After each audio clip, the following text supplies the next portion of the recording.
Saudara Menko Pemberdayaan Masyarakat Muhaimin Iskandar menilai pembangunan ulang atau renovasi bangunan ambruk di Pondok Pesantren Al-Khozini Sidoarjo, Jawa Timur layak menggunakan APBN. Muhaimin meminta semua pihak melihat nasib ribuan santri di Ponpes Al-Khozini.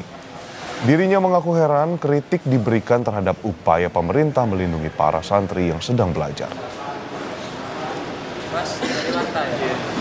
Minta tolong dari selain dulu. Layak dibantu APBN karena ya kalau jumlah santrinya 1.900 mau sekolah di mana? Mau dibiarkan di tenda? Pemerintah mau diam saja?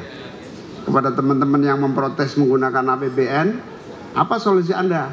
Kepada DPR yang ada 1-2 orang yang memprotes, apa solusi Anda dengan 1.900 santri yang sedang belajar? Jadi tolong dibuka mata bahwa yang kita tolong adalah anak-anak negeri yang sedang belajar.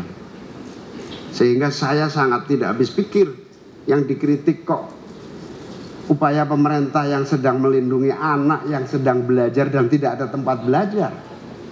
Nanti kalau kita tidak melakukan sesuatu, marah juga. Kan aneh ini.